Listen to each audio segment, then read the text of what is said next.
আমার সব বক্তৃতায় আমার স্ত্রী লিখে দেন, তিনি সব ঠিক করেন, এমনকি কখন হামলা চালাতে হবে সেটাও। মজার ছলে এভাবেই স্ত্রী সারা নেতানিয়াহুর প্রশংসা করেছেন ইসরায়েলের প্রধানমন্ত্রী বেনিয়ামিন নেতানিয়াহু। জাতিসংঘে বক্তব্য দেওয়ার পরে শুক্রবার রাতে নিউ ইয়র্কে ইসরায়েলি কনসুলেটে আয়োজিত শাবাত সংবর্ধনায় যোগ দেন ইসরায়েলের প্রধানমন্ত্রী বেনিয়ামিন নেতানিয়াহু ও তার স্ত্রী সারা নেতানিয়াহু। নেতানিয়াহু ঠাট্টা করে বলেন, অনেক সমালোচক এখন বলবে নেতানিয়াহু মুখ ফসকে সত্যি স্বীকার করে ফেলেছেন। অনুষ্ঠানের শুরুতে কিছুটা রসিকতা করলেও নেতানিয়াহু পরে সিরিয়াস হয়ে যোগ করেন, তার স্ত্রী সারা নেতানিয়াহু কেবল স্ত্রী নন, দেশের লড়াইতেও একজন অংশীদার। তিনি বলেন, গাজার যুদ্ধ এখন শেষের পথে, তবে বন্দীদের ফিরিয়ে আনা, শত্রুদের পরাজিত করা আর প্রতিবেশীদের সঙ্গে শান্তি গড়ে তোলার কাজ এখনও শেষ হয়নি।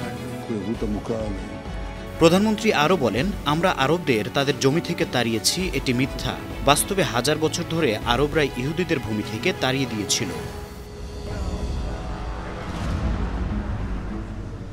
এ সময় পাশে দাঁড়ানো সারা নেতানিয়াহু বলেন, এটা খুব গুরুত্বপূর্ণ, এসব কেউ জানে না, প্রচারও হয় না। অনুষ্ঠানের শেষে গাজার যুদ্ধ প্রসঙ্গে নেতানিয়াহু বলেন, এখনও কিছু কাজ বাকি আছে, কাজ প্রায় শেষের দিকে, তবে বন্দীদের ফিরিয়ে আনা, শত্রুদের পরাজিত করা ও প্রতিবেশীদের সঙ্গে শান্তি প্রতিষ্ঠা, এই তিনটি কাজ এখন শেষ করতে হবে। আন্তর্জাতিক ডেস্ক, 52 টিভি।